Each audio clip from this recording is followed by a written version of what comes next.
Good morning everyone, সবাইকে শুভ সকালের শুভেচ্ছা। আশা করি তোমরা সবাই খুব ভালো আছো। আজকে আমি তোমাদের শ্রীমদ্ ভগবত গীতার সম্বন্ধে পাঠ করে শোনাবো। পঞ্চম অধ্যায় কর্মসন্ন্যাস যোগ সম্বন্ধে পাঠ করে শোনাবো। শ্রী ভগবান পার্থকে ব্রহ্মজ্ঞানী যোগীদের সম্বন্ধে বলতে লাগলেন। যারা যোগ সাধনার সাহায্যে ব্রহ্মকে চিনেছেন তারা কর্ম করলেও আসক্তিহীন। তারা সব কর্মফল শ্রী ভগবানে অর্পণ করেন। এ কারণে তারা কর্ম সম্পর্কিত যন্ত্রণা থেকে মুক্ত হন।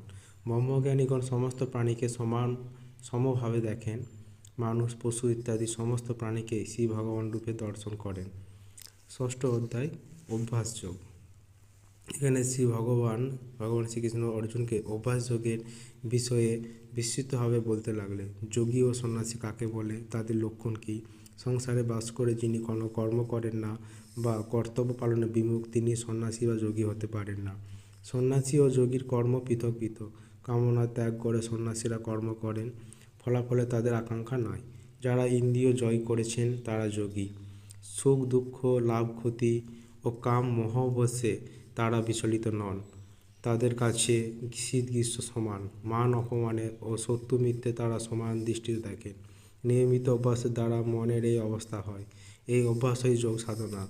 যোগের আদি হলো আসন। দেহ মন স্থির ও শুদ্ধ করে আসনে বসে ধ্যান ও বা শ্রী ভগবানের চিন্তা করতে হয়। ধ্যান ও আসনের নিয়মগুলি শাস্ত্রে উল্লেখ থাকলেও গুরু ছাড়া এটি শিক্ষা করা সম্ভব নয়। বেশি আহারকারী ও অধিক উপবাসী, অধিক নিদ্রাপ্রিয়, আবার বেশি জাগরণকারী এরাও যোগ সাধনার উপযুক্ত নয়। যোগ অভ্যাসের দ্বারা যখন মন স্থির হয় তখন অব্যক্ত এক আনন্দে যোগীর সমস্ত চেতনা লুপ্ত হয়। এই অবস্থায় নাম সমাধি। এই সময় শোক দুঃখ লোভ মোহ প্রভৃতির আকর্ষণ মনকে স্পর্শ করতে পারে না। তখন সেই পবিত্র মনে শ্রী ভগবানের আবির্ভাব হয়।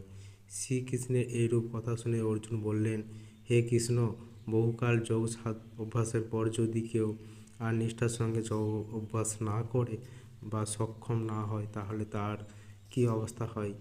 শ্রীকৃষ্ণ বললেন, তারা যোগভ্রষ্ট নামে পরিচিত হন। এই সব যোগভ্রষ্ট ব্যক্তির ঈশ্বর লাভ হয় না। তারা মৃত্যুর পর কিছুকাল স্বর্গসুখ ভোগের পর ইচ্ছা অনুযায়ী কোনো ধনীর গৃহে বা তপস্বীর গৃহে কিংবা জ্ঞানীর গৃহে জন্মগ্রহণ করেন।